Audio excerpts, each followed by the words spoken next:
Okay, this one's wanting you to solve.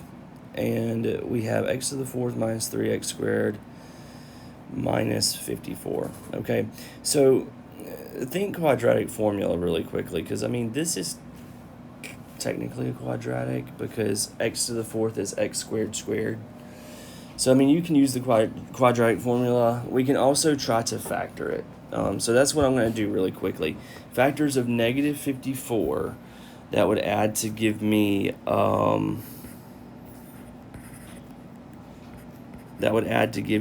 3, or negative 3 in the middle. So 1 and 54, 2 and 27, 3 and 18, 6 and 9, 9 and 6. Okay, and the fact that it's negative 54, that's going to tell me my signs are different. And if I'm adding to get a negative 3 in the middle, well, then your larger number between your two factors has to be negative. The smaller would be positive. So make the larger numbers negative, and look at the ones that add to give you negative 3, and that's negative 6, negative 9 and positive 6.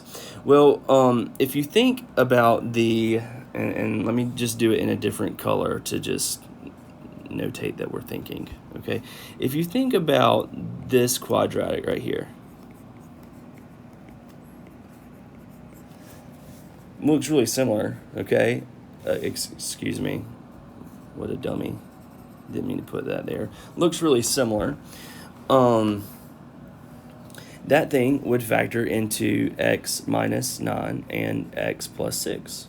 Okay, but that's not what we're dealing with. See, ours is to the fourth power, and it's not squared. But the reason this is the factors of this quadratic is because x times x is x squared. Negative 9 times 6 is negative 54. The difference here, basically, x times x is x squared. Well, we don't have x squared, we have x to the fourth. So our factors will be, let me do it in a different color, x squared minus 9 and x squared plus 6. Now, x squared minus 9 is a difference of squares. You can factor that more into two more factors, but we can try to solve it just like it is, and so that's what I'm going to do. It'll end up working out. X squared minus 9 equals 0, and x squared plus 6 equals 0. So you would add 9 to both sides and get 9 equals x squared. And then take the square root of both sides. Remember, when you inflict a square root on something, it's like a disease. There's positive and negative consequences, I guess.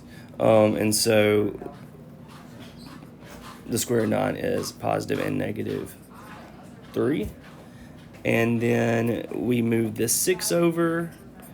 We get negative 6 equals x squared. You must take the square root of it. And there's that square root of a negative 6. A negative is all on the inside, and you can't take the square root of a negative. It's imaginary, so we'll call it I square roots of positive 6. And also remember that there's plus or minus positive and negative consequences, okay, to that as well. So our answer here is 3, negative 3, I square roots of 6, and negative I square roots of 6. And you're probably like, whoa, okay, yeah, that's the answer, and it really is, but you're probably a little bit confused about this negative I, and we're thinking, well, you can't have a negative square root. You can't have a negative inside of the square root, and and it's a little sloppy up here, but that negative 6, that negative was inside the square root, so I took the negative out as an I. Okay, and here are your 4 answers.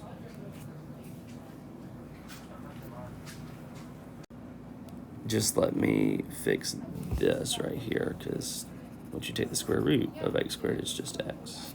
But yeah, this is our answers.